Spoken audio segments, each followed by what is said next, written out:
할렐루야. 오늘이 7월 첫 주일인데요. 날씨는 한 8월 중순쯤 아주 제일 더운 그런 때처럼 오늘 새벽 기도를 하기 위해서 일어났는데 새벽에 그렇게 덥더라고요. 그래서 새벽 기도를 나와서 집에 들어가서 말씀을 이렇게 마무리하는데 너무 더워서 제 방에 에어컨을 틀어야 될 정도로 그렇게 좀 새벽에 더웠습니다. 아무튼 무더위 가운데 하루하루 건강하게 주님의 은혜 가운데 살아가시는 그런 은혜가 있기를 주의 이름으로 축복합니다. 우리 499장 찬양하시면서 예배로 나가도록 하겠습니다.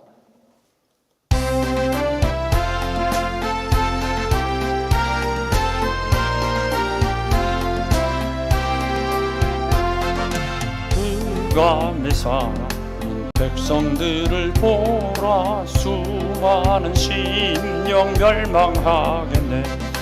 그 누가 갈까? 주의 복음 들고 생명을 구원하는 곳으로. 그 권세 주께 있으니, 그 권세 주께 있으니, 너는 가서 주의 복음 전하라. 주가 너와 항상 지키리라. 구원의 문은 넓게 열렸으니 십자가 군병 일어나거라. 너희의 힘을 하나로 뭉쳐서 죄악의 쇠사슬을 끊어라. 그 권세 주께 있으니, 그 권세 주께 있으니, 너는 가서 주의 복음 전하라. 주가 너와 항상 지키리라. 왜 너는 멸망 길을 가려느냐? 주 음성 듣고 응답하여라. 널 구원하여 예수 죽었으니 생명의 참된 복음 전하라. 그 권세 주께 있으니, 그 권세 주께 있으니, 너는 가서 주의 복음 전하라. 주가 너 항상 지키리라. 온 천하 만민 승리의 그날에 영광과 찬송 주께 드리네.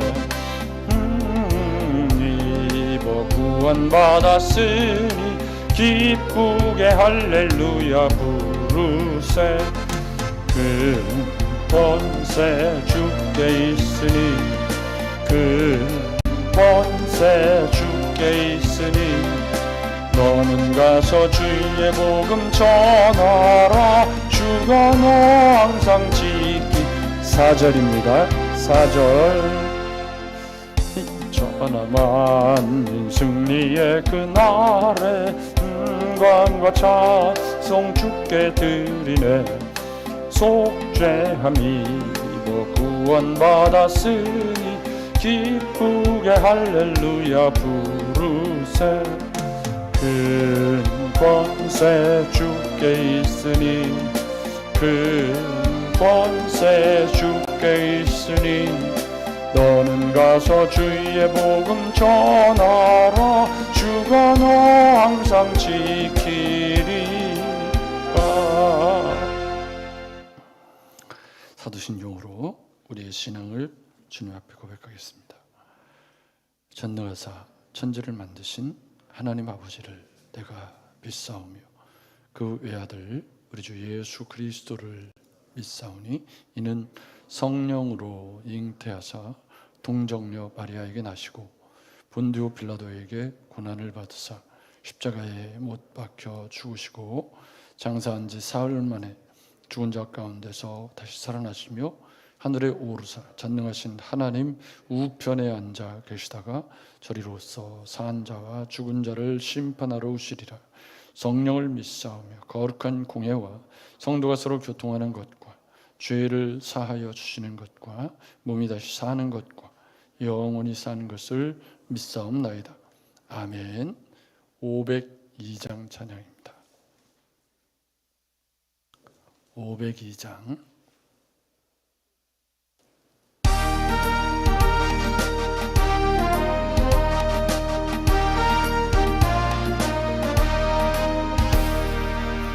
제사자들이여 어서 가서 어둠을 물리치고 주의 진리 모르는 백성에게 복음의 빛 비춰라. 빛의 사자들이여 복음의 빛 비춰라. 죄로 든 밤 밝게 비춰라. 빛의 사자들이여 선한 역사 위하여 힘을 내라. 주 함께 하시겠네. 주의 크신 사랑을 전파하며 복음의 빛 비춰라. 빛의 사자들이여 복음의 빛 비춰라. 죄로 든 밤 밝게 비춰라. 빛의 사자들이여 주님 부탁하신 말 순종하여 이 진리 전파하라. 산을 넘고 물 건너 힘을 다해 복음의 빛 비춰라. 빛의 사자들이여 복음의 빛 비춰라. 죄로 든 밤 밝게 비춰라. 빛의 사자들이여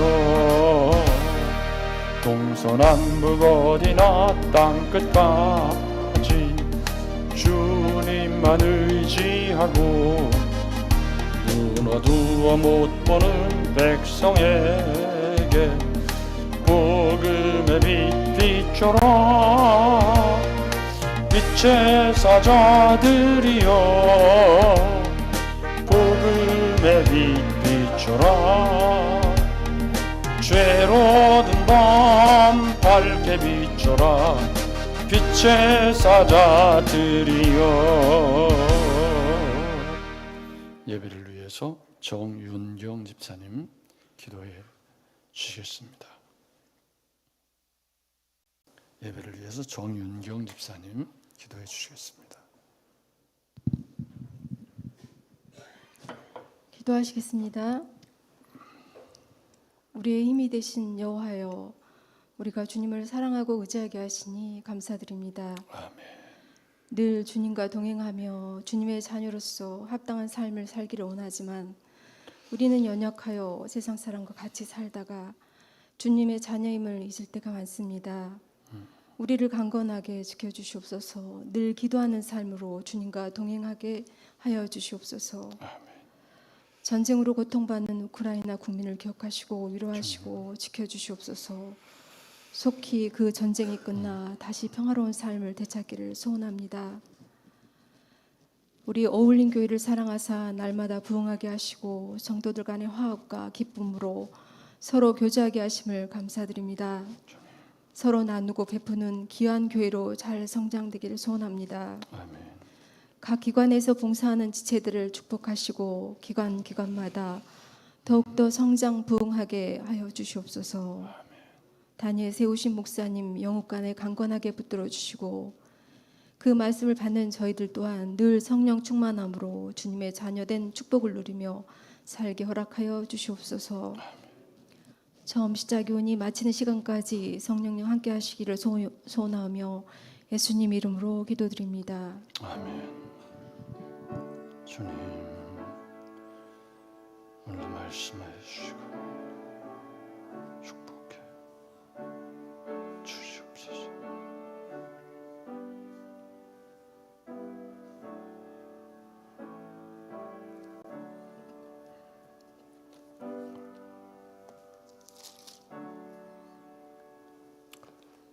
오늘 성경 말씀 누가복음 10장 1절부터 20절까지의 말씀을 교독하겠습니다. 누가복음 10장 1절부터 20절까지 조금 다소 깁니다만은 1절부터 20절까지 교독하겠습니다. 그 후에 주께서 따로 70인을 세우사 친히 가시려는 각 동네와 각 지역으로 둘씩 앞서 보내시며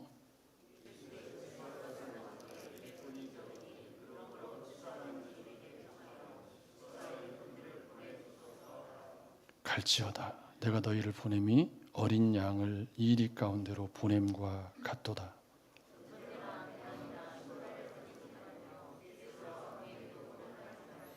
어느 집에 들어가든지 먼저 말하되 이 집이 평안할지어다 하라.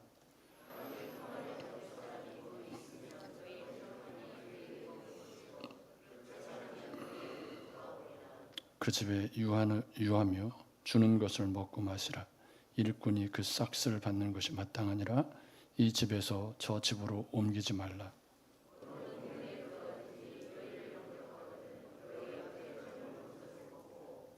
거기 있는 병자들을 고치고 또 말하기를 하나님의 나라가 너희에게 가까이 왔다 하라.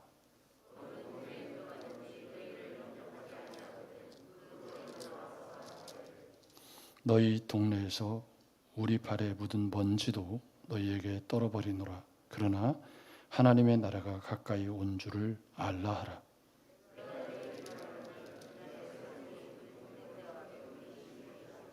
화 있을진저 고라시나 화 있을진저 벳세다야 너희에게 행한 모든 권능을 두로와 시돈에서 행하였더라면 그들이 벌써 벼옷을 입고 제에 앉아 회개하였으리라. 가버나움아 내가 하늘에까지 높아지겠느냐 음부에까지 낮아지리라.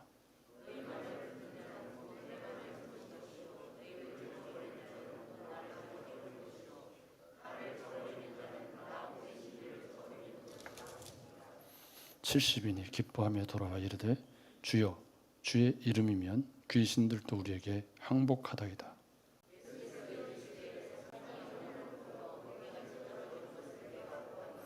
내가 너희에게 뱀과 전갈을 밟으며 원수의 모든 능력을 제어할 권능을 주었으니 너희를 해칠 자가 결코 없으리라.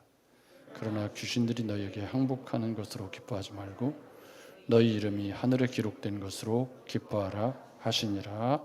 아멘. 50장 찬양 부르시면서 헌금과 나눔 주님 앞에 드립니다.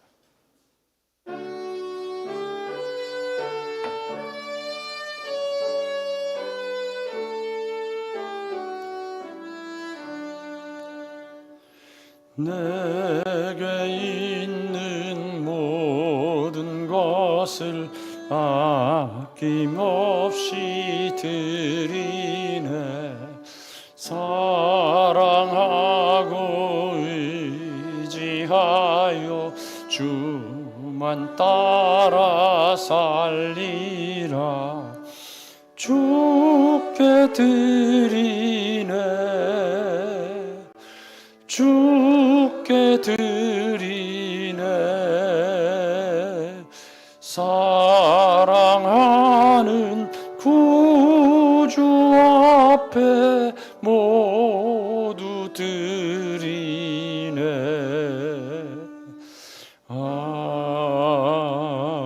아멘. 하나님 아버지 감사합니다. 이른 무더위로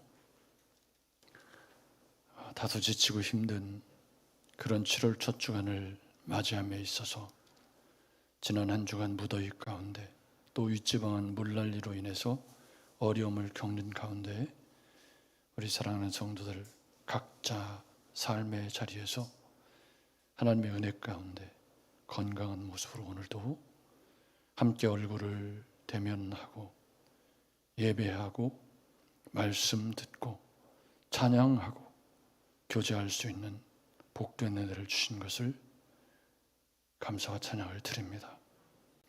호흡이 있어 찬양할 수 있고 눈이 있어 볼 수 있고 귀가 있어 들을 수 있고 걸을 수 있고 손으로 무엇인가를 집을 수 있고 그리고 구원받은 백성이 되어서 봉사하고 주의 복음을 전파할 수 있는 그런 자로 우리를 불러 세워주신 것을 다시금 기억하고 감사와 찬양을 드립니다.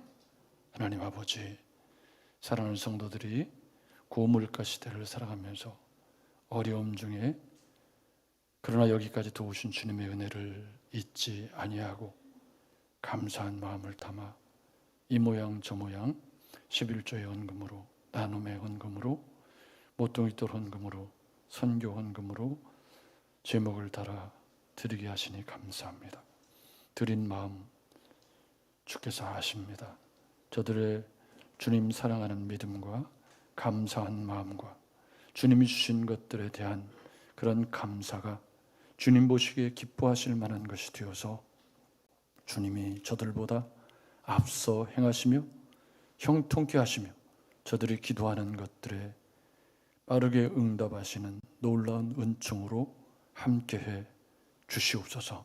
아버지 하나님, 아직도 끝나지 않은 코로나의 터널이 여전히 우리에게 어려움이 되는 부분들이 있습니다. 주님, 사랑하는 성도들의 각양각색 삶의 자리를 지켜주셔서 더 이상 이것이 어려움이 되지 않고 완전히 종결되어 줄 수 있도록 은혜 베푸시고 전쟁이 어서속히 끝나서 고물가 시대가 또 자리 잡히게 하시며 새로 세운 대통령에게도 은혜를 주셔서 이 나라가 위기를 지나고 있다고 하는데 견고하게 세워지는 일에 쓰임받도록 함께해 주시옵소서. 드려진 헌금 가운데 축복하시고 교회가 교회답게 세워지는 일에 귀에 쓰임받는 물질이 되게 하여 주시옵소서. 우리를 구원하신 예수님의 이름으로 기도했습니다. 아멘. 자, 오늘도 제가 또 질문을 하면서 시작을 하겠습니다. 최근에 기쁘다 혹은 감사하다, 행복하다 라고 고백해 보신 적이 있는 분, 그냥 속으로만 대답해 보시기 바랍니다. 또 뭘 할 때 내가 제일 기쁜가? 로또에 당첨됐을 때 기쁜가? 혹시 지금도 로또 사시는 분, 못 끊으신 분 안 계시죠? 그런 불로소득을 꿈꾸는 그리스도인은 그리스도인답지 않은 거죠. 좋은 말로 할 때 그런 거 끊으시기 바랍니다.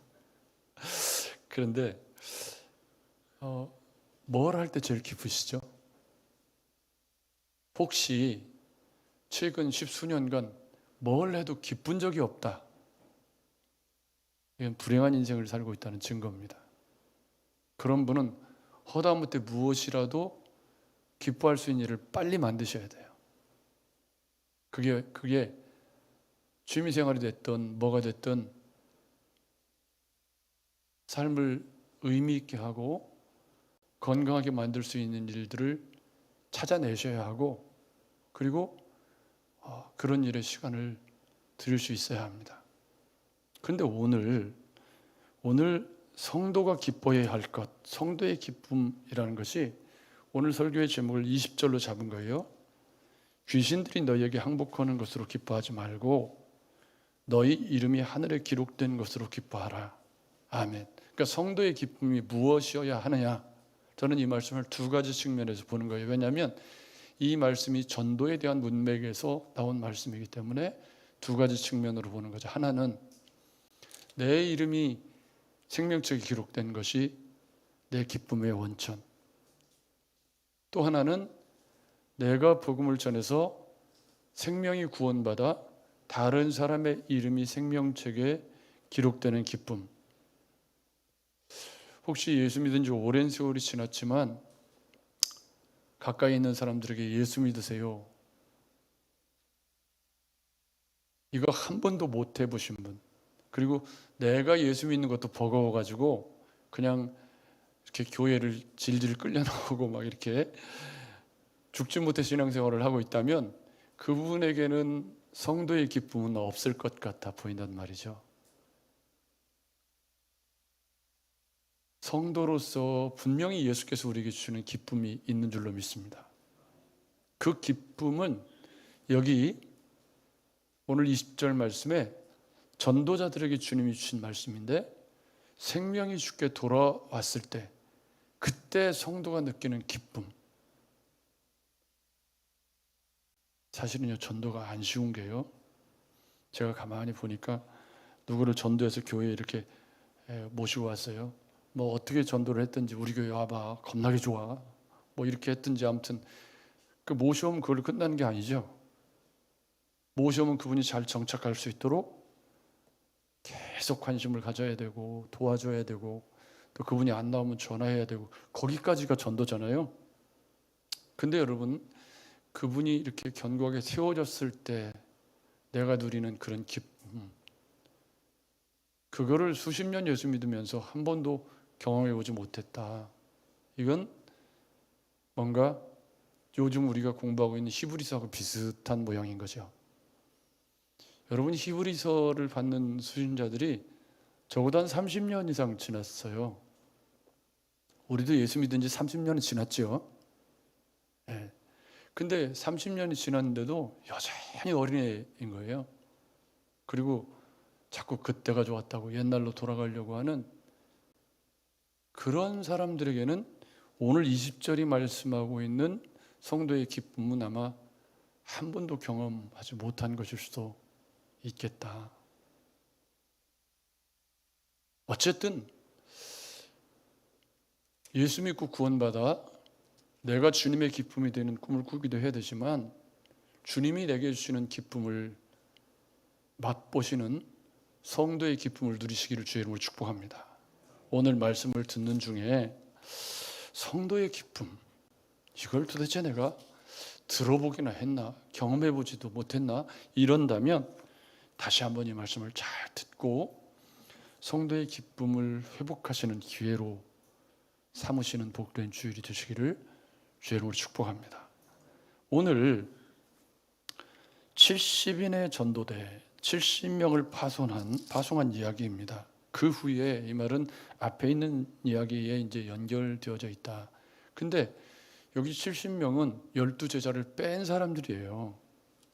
다른 복음서에는 나오지도 않고요. 그러니까 예수님이 공생애를 지금 이제 갈릴리 3차 사역을 끝내고 예루살렘으로 이제 올라가시려고 하니까 아마 3년이 이제 거의 다 돼가는 그런 시점인 것 같은데, 그때 주님이 12제자를 한번 파송하셔서 전도 훈련을 시키시고, 그 다음에 이 70명은 7이라는 아마 민수기에 나오는 70인의 장로하고 연결이 돼 있을 거라고 생각을 해요. 근데 그 7이라는 완전수자에다가 뭐 10명을 곱했다 뭐 이런 해석을 하기도 하지만, 어쨌든 그 민수기에서 온 70명의 장로들을 염두에 두고, 이 사람들이 어디서 나왔느냐, 성경에 해설을 안 해줘요. 12제자 말고. 근데 우리가 앞에 본 것처럼 12제자들도 뭐 제대로 세워지지 않았잖아요. 그럼 이 사람들이 제대로 세워진 사람들일까요? 아닐까요? 제대로 세워진 사람들이 아닐 거예요. 그러니까 따라서 합시다. 전도는 제대로 세워져서 하는 게 아니다. 완전히 세워져서 전도를 하는 게 아니에요. 이 사람들 12제자들도 주님 부활하실 때까지 정신 못 차렸거든요. 그러니까 이 사람들도 지금 뭐 더하죠, 12제자들보다. 그런데 주님이 이 사람들을 전도를 내보내시더라고요. 그런데 저는 이 말씀을 대하면서 주님이 본문에 뭐라고 말씀하시냐면, 70인을 세워서 둘씩 앞서 보내셨다. 그러면서 갈지어다, 내가 너희를 보냄이 어린 양을 이리 가운데로 보낸 것 같다 그래요. 여기 이리 가운데 보냄 것 같다라는 말은 그 시대에 목축을 하는 그런 그 목가적인 사회에서의 비유 같은 거죠. 그러니까 세상으로 간다는 게 이리 가운데로 가는 것 같다.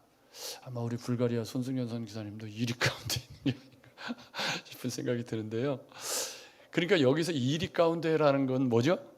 세상을 말하는 거죠. 복음을 전해야 할 곳. 그런데 우리가 요한복음에, 다른 데 뭐 많이 있지만 요한복음의 17장에 우리 주님이 이제 겟세마네 기도 말고 또 주기도문 말고 주님이 기도하신 가장 위대한 기도가 요한복음 17장 아닙니까? 그 대제사장적 기도에서 가장 중요한 개념이 보냄받은 자 의식을 가지고 살아야 한다라는 내용이 요한복음 17장에, 그러니까 세상에서 우리가 건져내서 다시 세상으로 보내진 사람, 이런 개념이 요한복음 17장에 나옵니다. 제가 읽어드릴게요.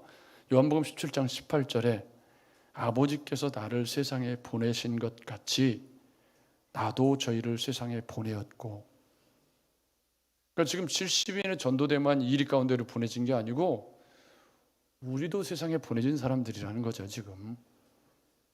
아멘. 우리가 세상에 보내진 사람들이에요. 세상에서 구원받아서 다시 세상으로 파송받은 선교사들인 거죠. 우리가 뭐 보내는 선교사, 그래서 지금 이렇게 후원만 하면 된다, 아니고 우리도 세상에 보냄받은 선교사들인 거죠. 엄밀히 말하면. 여러분, 우리를 세상에 왜 보내셨죠? 주님이 이리 가운데로 보내신 이유가 뭐예요? 요한복음 20장 21절에 아버지께서 나를 보내신 것 같이 나도 너희를 세상에 보내노라. 계속 세상에 보낸다는 거예요. 그러니까 지금 12제자를 보내고 70인의 제자를 파송한 이 사건은 한시적인 훈련을 위해서 보내신 거죠. 그죠? 그렇지만 이들의 삶을 가르치시는 내용은 분명히 세상에 보냄받은 우리와 상관이 있다는 거죠. 여러분 맞죠? 이 전도자들의 삶과 세상에 보냄받은 우리의 삶은 연결점이 분명히 있어요. 여러분 맞죠? 그러면 주님이 전도자들을 보내시면서 당부하셨던 내용들을 세상에 보냄받은 우리와 연결해서 적용을 해볼 필요가 충분히 있는 거죠.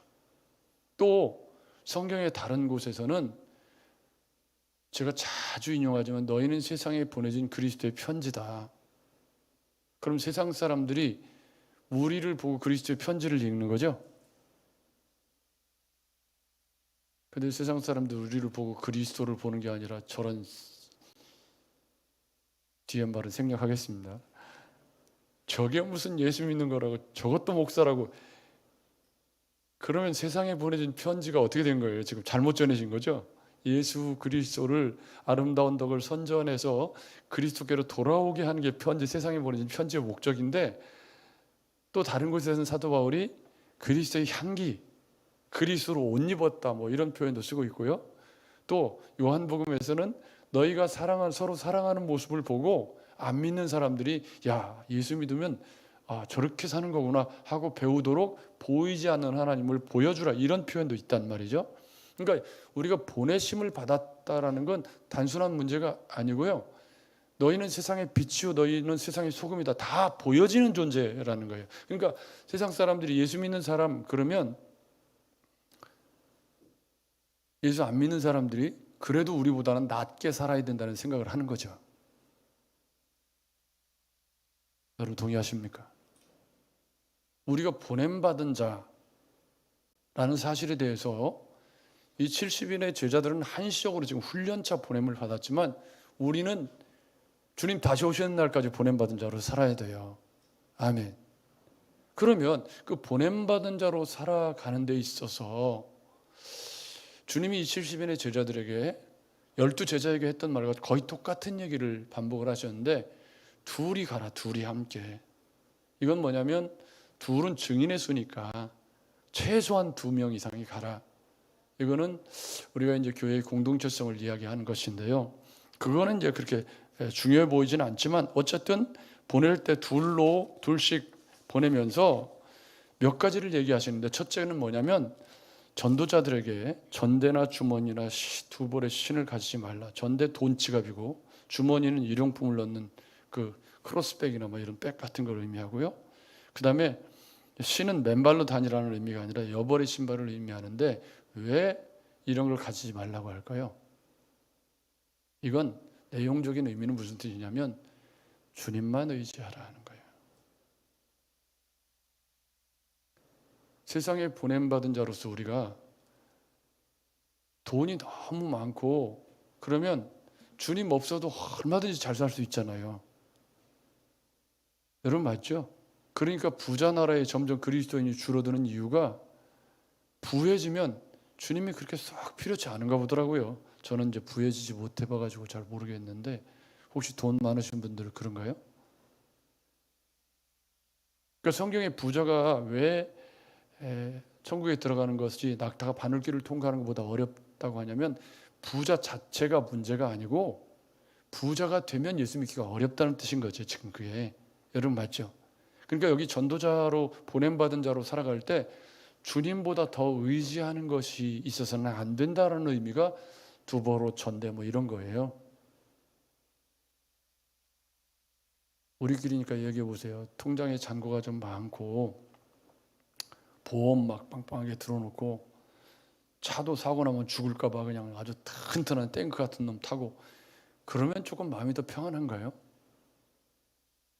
그렇다면 그것은 주님께로부터 오는 평안은 아니고 다른 쪽으로부터 오는 거죠.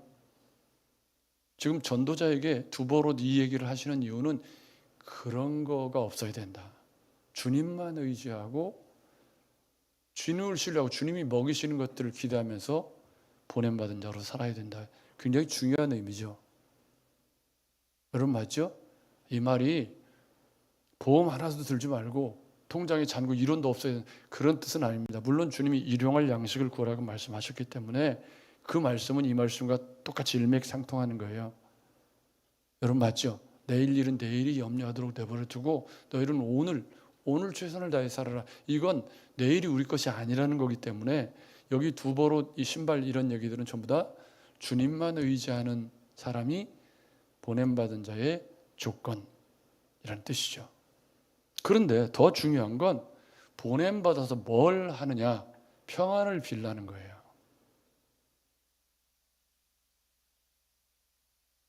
고개들 저를 보십시오.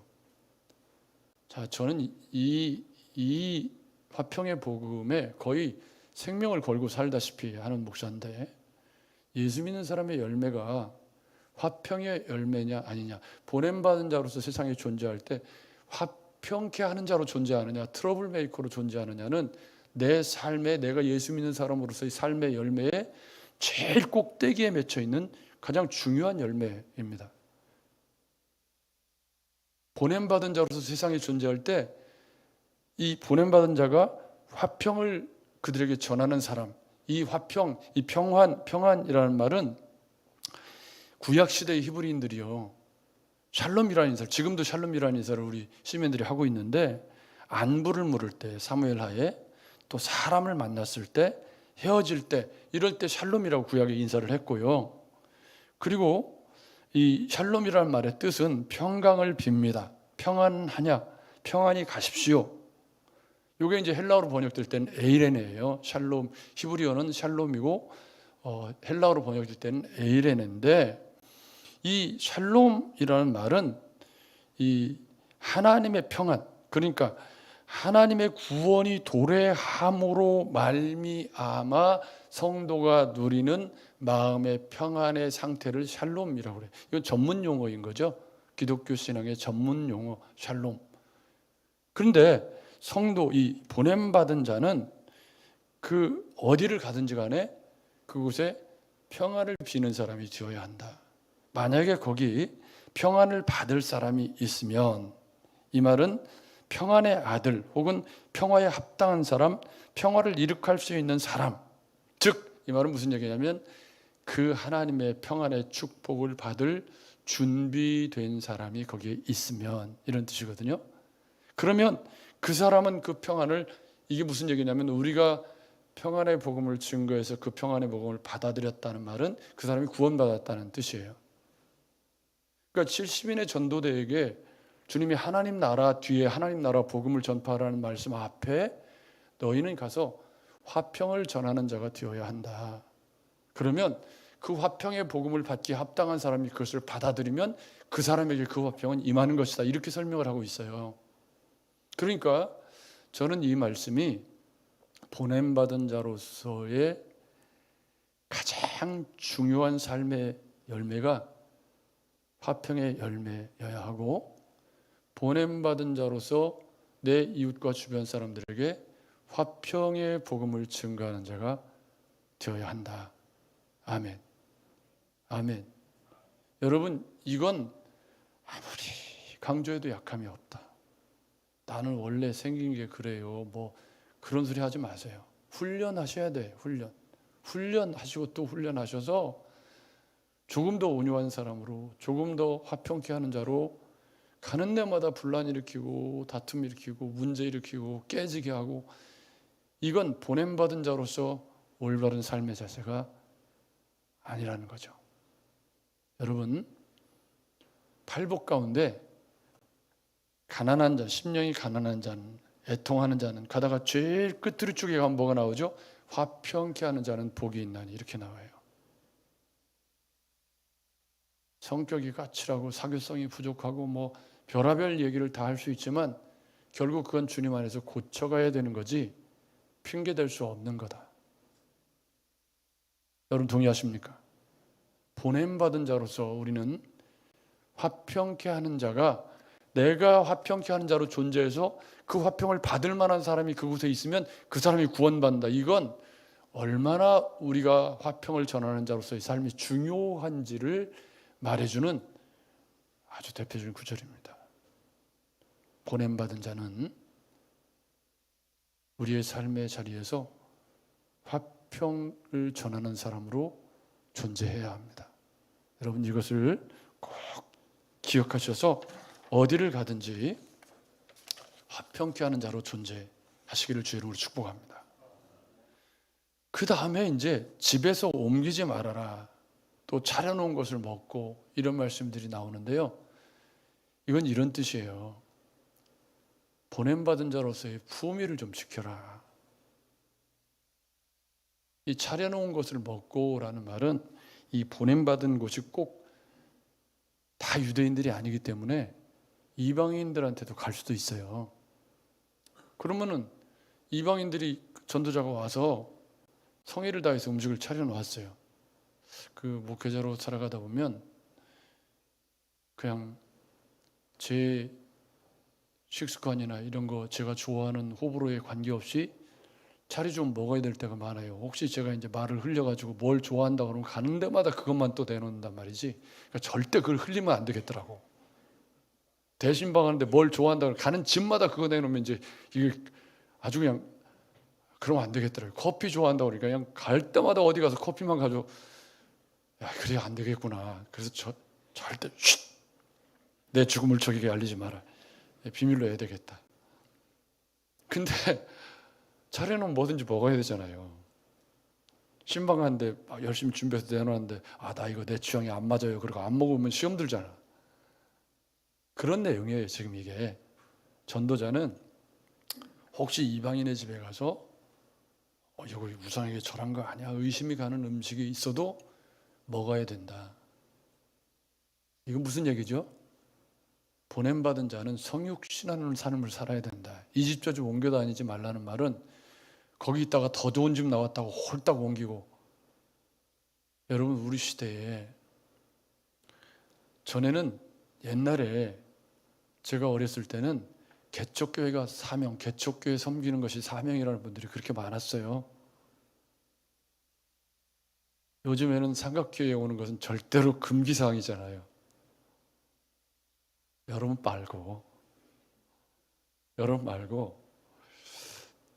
그 전부 안정된 교회에, 숨을 수 있는 교회에 편안하게 그저 봉사 안 하고 쉽게 신앙생활을 할 수 있는 곳을 찾아서 이합집산을 거듭하는 것이 현대 교회의 중요한 트렌드가 되어 있어요. 그래서 어떤 교회에 문제가 생기면 다른 큰 교회로 이동해 가는 것이죠. 그래도 우리 교회만 해도 이제 아주 작은 교회는 아니에요. 그렇죠? 네. 근데 아무튼 여기도 삼각교회니까 이런 곳으로 오셔서 정착하시는 분들은 이제 그런 거에 영향을 덜 받으시는 분들인 거죠. 근데 사실은 복음 안에서 무엇이 더 중요하냐라는 질문을 했을 때 저는 첫 번째 우리의 기준은 말씀이어야 한다고 생각합니다. 내가 교회를 정하는데 제일 중요한 기준이 뭐냐? 아, 그게 분위기 좋대. 아, 그게 커서 나 묻혀 살 수 있어서. 아니, 그거 잘못된 거죠. 말씀이 올바르게 전해지고 있느냐가 제일 중요한 기준이어야 하잖아요. 여러분 맞죠? 왜? 내가 먹을 생명의 양식이니까. 여러분 그렇죠? 근데 시대가 그렇게 안 가고 있죠. 어쨌든 차려놓은 것을 막고 이 집 저 집 옮겨 다니지 말아라. 이 말은 이게 전도자로서 품위를 지키고 그 더 좋은 더 안락한 이런 것을 찾아서 옮겨 다니는 건 옳지 않다라는 의미죠. 그러면서 일꾼이 싹쓸 받는 것이 마땅하다라는 말씀을 끼워놓고 있는데 그건 무슨 얘기냐면 전도자로 살아가기 때문에 마땅히 이 섬기는 분들이 섬겨주는 것을 먹는 것에 대해서 부담스러워하지 마라. 뭐 이 정도 설명인 거죠. 그러면서 이제 9절 11절에 뭐라고 얘기를 하는 거냐면 하나님의 나라가 너희에게 가까이 왔다. 또 하나님의 나라가 가까이 온 줄을 알라. 그러니까 지금 이 사람들이 전하는 복음은 하나님 나라 복음인 거죠. 천국 복음. 하나님 나라는 천국이라는 말과 똑같은 말이에요. 킹덤 오브 갓. 하나님 나라. 그 똑같은 말이에요. 천국. 똑같은 말이죠. 근데 이 하나님의 나라 복음을 전하는 것이 그러니까 지금 우리가 히브리서 묵상이 시작이 되었는데 히브리서의 가장 핵심적인 건 예수 그리스도예요. 그죠? 예수 그리스도가 어떤 분이냐? 그분이 왜 인간의 몸을 입고 왜 낮아지셔서 왜 십자가를 지셨느냐? 그 십자가의 복음을 다시 기억하고 예수를 깊이 생각하고 예수에게 영혼의 닻을 내리고 흘러떠나가지 말아라 그 얘기거든요. 여러분 보냄받은 자로서 전해야 할 것은 하나님 나라 복음입니다. 아멘. 아멘. 우리가 궁극적으로 세상에 보냄받아서 우리의 삶을 통해 드러내야 되는 건 예수 그리스도의 생명의 복음이지. 아멘. 다른 게 아니에요. 우리가 세상에 보냄받아서 우리가 세상에 보냄받은 자로서 하나님 우리를 세상에 보내신 목적은 영혼이 구원 얻는 건데 그 영혼이 구원 얻는 것은 곧 다른 말로 하면 생명의 복음을 증거하는 자로 세상에 보내진 거예요. 이건 우리가 피할 수 없는 그리스도의 숙명입니다. 너희가 세상의 빛이라는 말도 그 말은 결국 해석해보면 무슨 얘기냐면 세상의 빛으로 존재해서 생명의 복음이 증거되어야 한다라는 의미예요. 여러분 맞죠? 아니 그리스도의 향기, 그리스도의 편지라는 말은 더 말할 것도 없죠. 사람들이 우리를 보고 그리스도를 읽어낼 수 있는 그리스도의 편지가 되어야 된다는 말이니까 더 말할 것도 없는 거예요. 그러니까 보냄받은 자로서 가장 중요한 두 가지 단어를 꼽으라면 저는 화평을 전하는 자, 하나님 나라를 전파하는 자. 아멘. 이게 세상에 보내진 우리가 세상에 보내진 목적인 거죠. 그러려면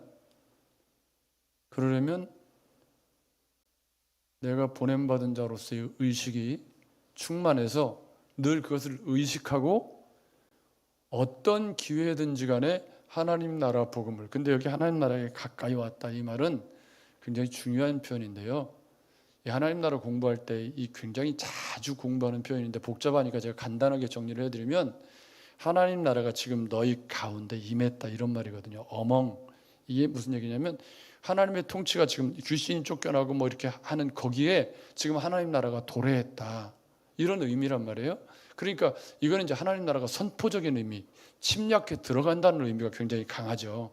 그래서 귀신이 나가는 그곳에 하나님 나라가 침노에 들어간 거잖아요. 여러분 맞죠? 그러니까 전도자들이 가서 하나님 나라의 복음을 전하면 사탄의 영토가 그만큼 줄어드는 거니까 저항이 심한 거예요. 그래서 양들을 이리 가운데로 보내는 것 같다. 전쟁 상황이라는 거죠. 여러분 맞죠? 그러니까 우리 삶의 터전이 보이지 않는 전쟁 가운데 있다는 거예요. 우리가 그리스도인으로 생존을 넘어서 올해 우리의 표해가 제사장 나라인데 이 왕의 제사장, 왕 같은 제사장이라고 말씀드렸잖아요. 이 말의 본질적인 의미는 뭐라고 그랬죠? 이제는 코로나 시대의 생존을 넘어서 영향력을 끼치는 중보자로서의 삶을 이 중보자, 대제사장, 제사장이라는 말도 똑같은 의미죠. 이 하나님 나라 복음을 전파하는 보냄받은 자로서 안 믿는 사람들을 하나님과 화목하게 하는 직책 똑같은 말입니다. 그러니까 그리스도인으로서 우리가 구원받는 하나님의 백성이 되는 순간 피할 수 없는 그리스도인의 숙명 그게 뭐죠? 보냄받은 자. 우리도 전도자다는 거죠. 우리도 선교사로 존재할 수밖에 없다는 거죠. 다만 우리가 외국으로 나가진 않지만 우리의 삶의 자리에서 우리는 전도해야 돼요. 여러분 맞죠? 여기 보면 추수할 것은 많되 일꾼은 적으니 그러므로 추수하는 주인에게 청하여 추수할 일꾼들을 보내주소서. 여기서 추수꾼 같은 이런, 더 이상 하면 이제 험해질 것 같으니까 여러분, 뭐 전도에 예수 믿을 사람이 전주에 다 복음화율이 높아서 전할 사람이, 거짓말하지 마세요. 가난한 성도도 많고 복음 전할 사람이 얼마나 많아요. 여러분 맞죠? 주변에 널리고 셌어요. 이 교회 예수 믿다가 시험 든 사람들도 의외로 많고, 교회에서 상처받아서 교회에 쉬고 있는 사람들도 많고 굉장히 많습니다. 여러분 그들에게 화평을 전하시는 여러분들이 되셔서 위로자가 되십시오. 예수 믿는 사람이 가진 따뜻한 그런 위로가 필요한 사람들에게 여러분이 존재하는 것이 위로가 될 수 있는 그런 성도를 꿈꾸셔야 되지 않겠습니까? 그게 우리를 세상에 보내신 목적이에요. 거기도 저를 보십시오. 언제까지 내 한 몸 건사하기도 힘들어가지고 나 교회 나갈까 말까 맨날 지금 히브리서 공부하고 있기 때문에 제가 이런 과격한 표현을 쓰고 있는 거예요. 장성할 만한 시간이 지났으면 이제 어린아이를 좀 벗어버려야죠. 야단치는 건 아니고 한번 생각해 보시라고요. 여러분 그렇죠. 근데 이 둘이 같이 붙어 있어요. 내가 화평케 하는 자로 하나님 나라의 복음을 전파하면 어린아이 일은 빨리 벗겨지게 돼 있어요. 아멘. 아멘. 왜요? 내가 하나님 나라의 복음을 전하려고 하면 할수록 내가 바뀌어야 복음을 전할 수 있으니까 노력하게 되죠. 여러분 그렇죠? 그렇기 때문에 이 둘은 서로 상관이 있어요. 어린아이를 벗어버리는 것과 하나님 나라 복음을 전파하는 것 서로 상관이 있죠. 그러면서 갑자기 10절부터 16절까지 과격한 말씀이 나와요. 어떤 말씀이 나오냐면 사실은 16절이 핵심이거든요. 16절 같이 읽어보겠습니다. 시작. 너희 말을 듣는 자는 곧 내 말을 듣는 것이요 너희를 저버리는 자는 곧 나를 저버리는 것이요 나를 저버리는 자는 나 보내신 이를 저버리는 것이라 하시니라. 아멘. 이게 무슨 말이에요? 복음을 전했는데 안 듣는 것은 우리의 책임이 아니라는 거죠. 그죠? 주님을 거부한 것이다. 그러니까 너희를 거부한 것은 나를 거부한 것이고 나는 예수 그리스도고요. 나를 거부한 사람은 나 보내신 이를 거부하는 건 하나님을 거부한 거예요. 그러니까 너희를 거부한 건 곧 하나님을 거부한 거다. 이제 이런 의미의 해석이고요. 그러니까 우리의 권세가 너희가 매면 너희가 풀면 이런 과격한 표현을 쓰는 이유가 우리가 가진 복음의 권세가 이렇게 큰 거죠. 그만큼 책임감이 크다는 의미도 되죠. 여러분 맞죠? 내가 잘못 살아서 복음의 영광이 가려져서 영혼이 주께로 돌아오는 것을 내가 방해하는 존재가 되었다면 그만큼 책임이 더 크다는 의미가 되기 때문에 이건 16절 말씀은 굉장히 우리에게 큰 부담을 주는 말씀입니다. 그런데 문제는 이제 그 사이에 어느 동네에 들어가든지 너희를 영접하지 아니하거든 거리로 나와서 말하되. 이 거리로 나오라는 말은 공개적으로라는 뜻이에요. 공개적으로 너희 우리 발에 묻은 먼지도 너희에게 떨어버리노라. 그러나 하나님의 나라가 가까이 온 줄 알라. 첫 번째는 이건데 이건 이제 이방인이든 유대인이든 상관없이 먼지를 떨어버리는 건 12제자 파송할 때 제가 설명을 드렸잖아요. 유대인들이 이방인 지역에 갔다 오면 그냥 컴프레셔로 그냥 푸식 해가지고 먼지 다 떨고, 그때는 컴프레셔가 없었고요. 아무튼 너무 전문 용어를 썼나요? 컴프레셔? 아무튼 저 자동차 그 하는데 보면 푸식 하고 하는 거 있잖아요. 먼지를 떨어버리는 그런 그 유대인들이 있었는가 봐요. 그래서 철저하게 이방인과 나는 상관이 없다 선을 그었던 건데 그 이야기를 주님이 빌려 쓰시면서 먼지를 떨어버리는 행위는 뭐냐면 너희하고 우리하고 이제 상관이 없다. 굉장히 과격한 말씀이에요. 복음을 받아들이지 않는 그 사람들은 주님 나라와 상관이 없다. 그러면서 뭐가 나오냐면 고라신과 벳세다가 나와요. 이 고라신과 벳세다는 한마디로 말씀드리면 유대인을 의미해요. 예수님이 가장 많이 사역하셨던 갈릴리 지역과 가버나움 지역에 그 동네 사람들을 지칭하는 게 고라신과 벳세다인데 이게 왜 여기 들어와 있냐? 원래 이 문맥에 들어있는 말이 아니에요. 다른데 마태복음 보면 다른 문맥에 들어있어야 되는데 여기 먼지 떨어버리는 이야기하고 고라신과 벳세다를 같이 끼워놓은 유대인들을 끼워놓은 거예요. 그 말은 무슨 얘기냐면 유대인이라고 할지라도 복음을 받아들이지 않으면 운명이 똑같다. 그런 얘기로 지금 누가는 의도적으로 이방인이나 유대인이나 똑같이 복음을 거부하면 그들에게 처할 운명은 똑같은 거다. 이렇게 얘기를 하고 있는 거란 말이에요. 어쨌든 이제 여기까지가 이제 본문 설명을 다 해드린 거예요. 전도자로서 살아간다는 건 큰 권세를 가진 일이기도 하지만 그 이면에는 전도자로서 살아내야 할 삶의 책임이 크게 두 가지. 화평케 하는 자로 하나님 나라의 복음을 전파하는 자로 우리가 보냄받았다. 아멘.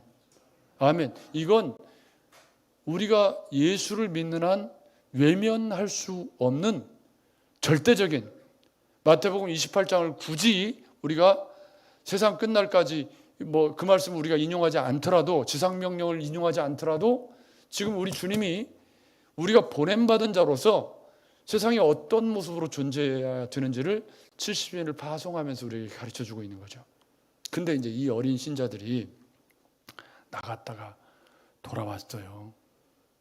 돌아와가지고 그냥 기뻐하면서 예수님께 뭐라고 얘기를 하냐면 70인이 기뻐하며 돌아와 이르되 주여 주여 주의 이름이면 귀신들도 우리에게 항복하더이다. 환장하겠네 정말. 이게 우리가 방언하고 옛날에 그랬던 거하고 똑같은 거예요. 여러분 예수 그리스도의 생명의 복음을 전하는 본질적인 이유는 우리가 예수 믿고 구원받아 천국 백성이 되는 것에 있어요.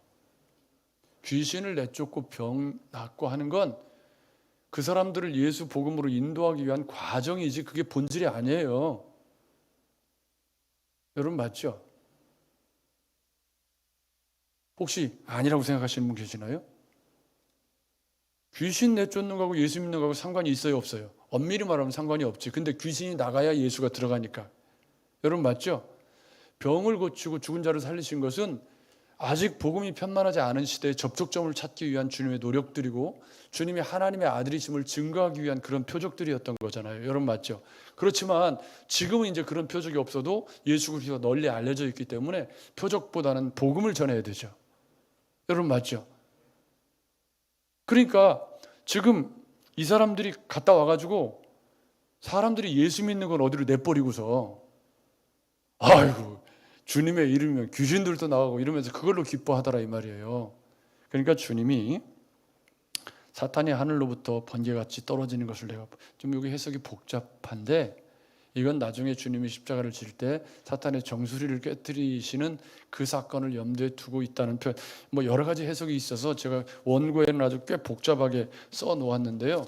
그냥 이거는 주님으로 인해서 사탄을 이긴다 정도로 이해를 하시고 그리고 내가 너희에게 뱀과 전갈을 밟으며 원수의 모든 능력을 제어할 권능을 주었으니 너희를 해할 자가 결코 없으리라. 이것은 전도들이 나가서 승리한 이야기를 지금 주님이 얘기하신 거죠. 그러면서 결론이 그러나잖아요. 그러니까 앞에 건 중요한 게 아니에요. 그죠? 앞에 건 중요한 게 아니고 전도자에게 진정한 기쁨이 무엇이어야 하느냐. 첫째, 너희 이름이 하늘에 기록된 것으로 기뻐하라.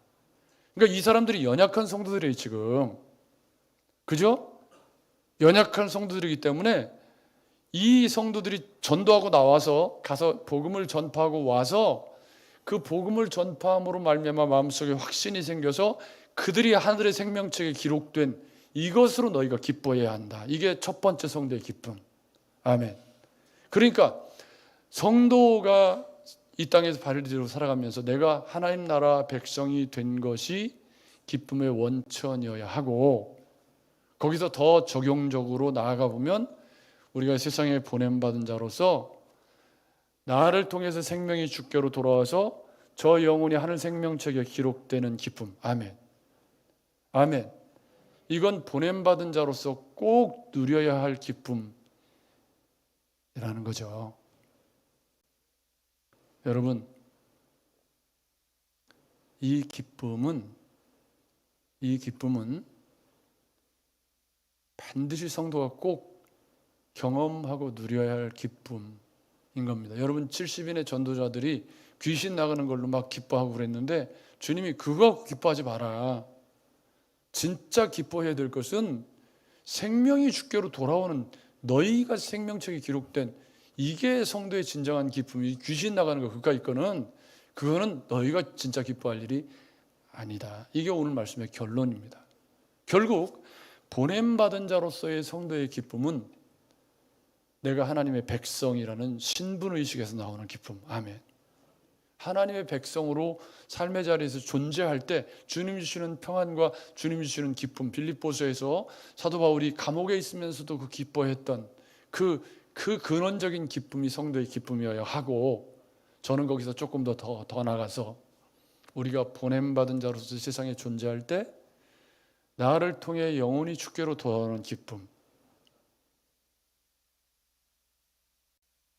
여러분에게 또 한 주간이 선물로 주어지게 될 것입니다. 또 한 주간을 살아가면서 못해도 좋으니 내가 세상에 보내진 그리스도의 편지다. 나는 보냄받은 자다. 그러니 나는 이 복음을 증거해야 한다. 라는 마음으로 잘 안 되더라도 우리 예수 믿읍시다. 히브리서처럼 복잡하게 막 설명하면 듣다가 다 자고 도망가니까 와보라. 사도행전에 그죠? 와보라.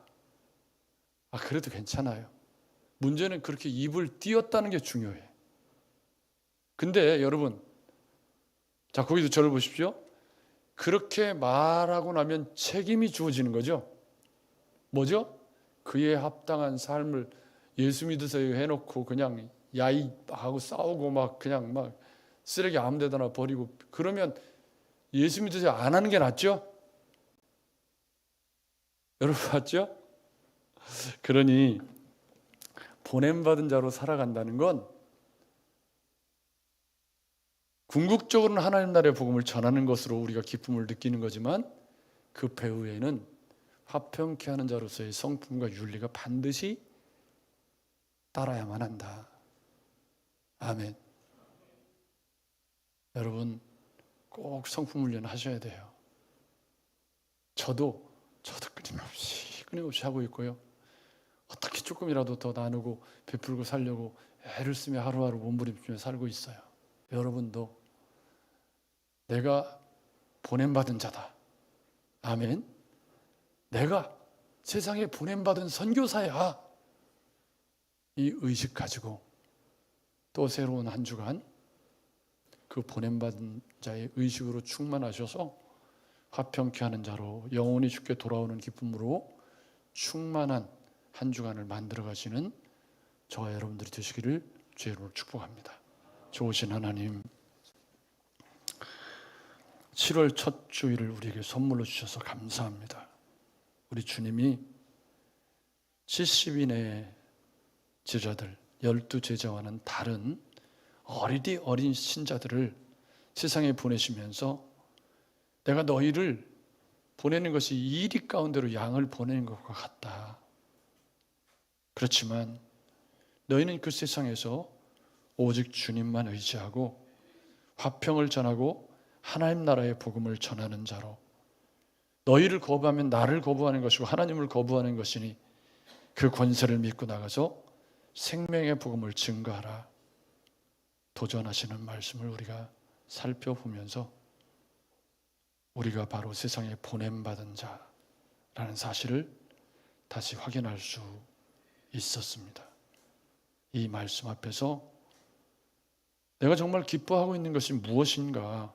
성도의 기쁨은 내가 하나님의 생명책에 기록된 구원받은 자라는 신분 의식에서 오는 것이라고 하는 사실을 기억하고, 그런 성도로서의 신분 의식을 가지고 영원히 주께 돌아오는 기쁨을 평생 예수 믿으면서 한 번도 느껴보지 못하는 그런 그리스도인이 될까 두렵사오니, 또 한 주간을 맞이할 때 수줍은 입을 열어서 하나님 나라의 복음을 증거하는 자로 살겠다고 마음을 결심하는 복된 은혜가 오늘 예배하는 종들 가운데 있게 하여 주시옵소서.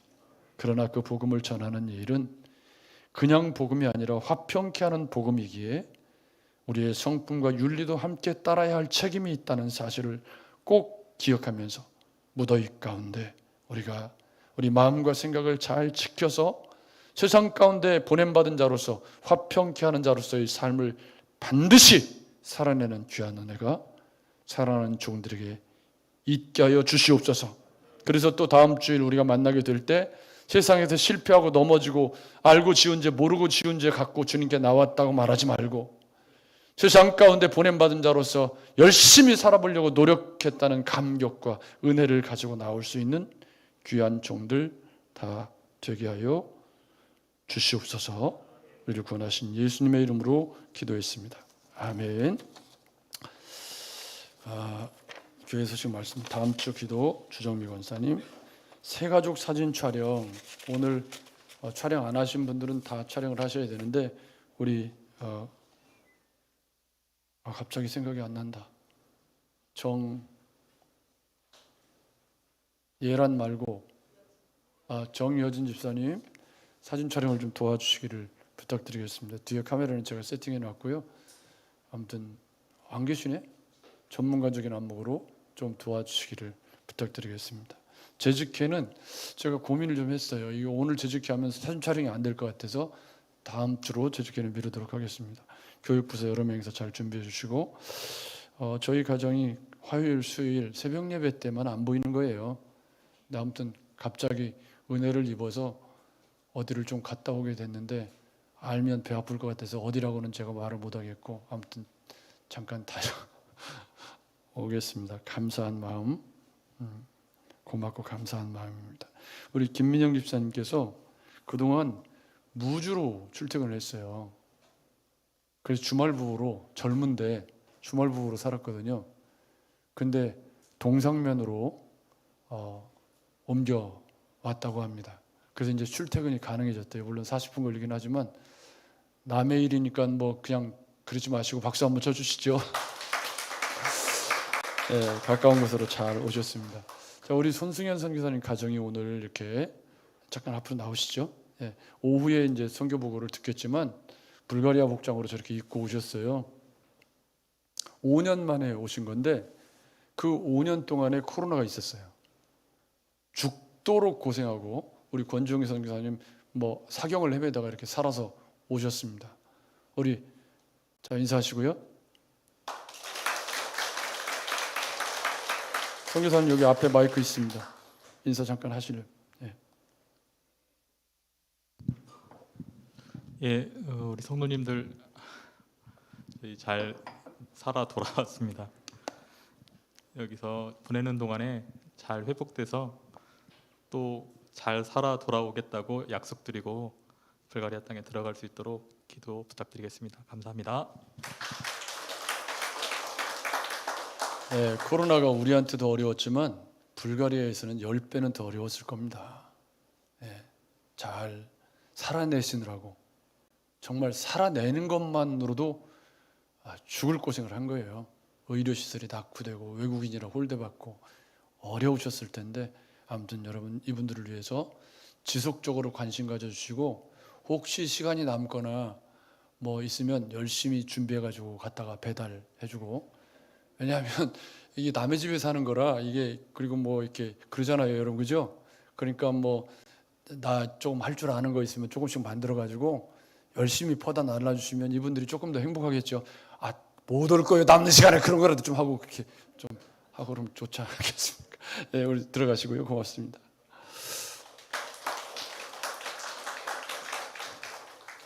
정말 고생했다고 말씀드리고 싶어요. 정말 여기서도 힘들었잖아요. 얼마나 힘들었어요 여기서도. 근데 아마 훨씬 더 많이 힘들었을 텐데 그리고 우리 권익위 선생님 산소 포화도가 떨어져가지고 응급실을 몇 번이나 갔다 오시고 지금도 상태가 그렇게 좋은 편이 아니기 때문에 아무튼 쉬셔야 됩니다. 잘 먹고 코로나에는 소고기가 좋다고 그러더라고요. 혹시 빠진 광고 있습니까? 예, 없으시면 우리 620장 찬양하고 예배 마치도록 하겠습니다.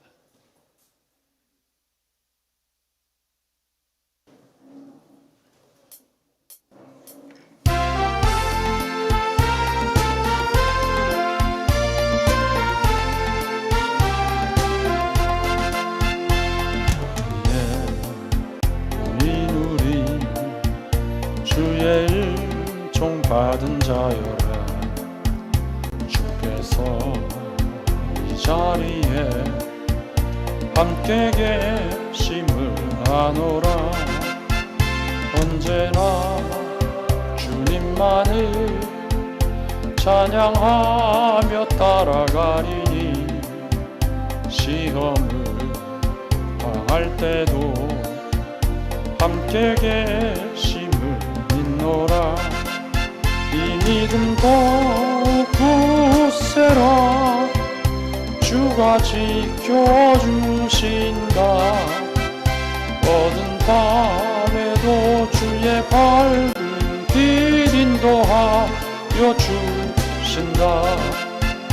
주님이 다시니 헤아리기 어렵더라도 언제나 주 뜻 안에 내가 있음을 아노라.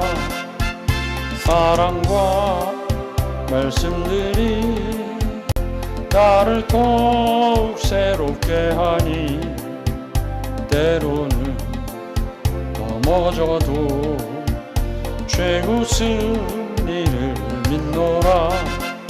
이 믿음 더욱 굳세라. 주가 지켜주신다. 어두운 밤에도 주의 밝은 빛 인도하여 주신다. 여기에 모인 우리 사랑받는 주의 자녀라. 주께서 뜻하신 바 우리 통해 펼치신다. 고통과 슬픔 중에 더욱 주님 의지하오니 어려움 이겨내고 주님 더욱 찬양하라. 이 믿음 더욱 굳세라. 주가 지켜주신다. 어두운 밤에도 주의 밝은 빛 인도하여 주신다. 오후 예배는 손승현 선교사님 살아온 이야기를 듣는 시간입니다. 근데 한 10명 앉아있으면 또 그것도 곤란하니까 오늘 오후 예배는 좋은 말로 할 때 다 나오시기를 꼭 부탁드리겠습니다. 지금은 교회의 머리가 되신 우리 구주 예수 그리스도의 은혜와 하나님 아버지 변함없으신 사랑과 성령님 감화 감동 교통 충만케 하시는 은혜가 70인의 전도대를 파송하시는 주님의 모습 속에 내가 세상에 보냄받은 자라는 사실을 기억해내고 그들에게 당부하셨던 둘이 함께 화평의 복음을 전하며 전도자로서의 품위를 간직하고 하나님 나라의 복음을 증거해서 성도의 기쁨이 무엇인지를 올바르게 알기를 원하셨던 주님의 말씀을 마음에 담고 뜨거운 7월이지만 성도로서의 기쁨을 충만하게 누리면서 이 생명의 복음을 증거하는 세상에 보냄받은 자로서의 삶을 또 한 주간 열심히 치열하게 감사함으로 살아내기를 결심하고 다짐하는 모든 사랑하는 성도들 머리머리 위에 이제로부터 영원까지 함께 할지어다. 아멘.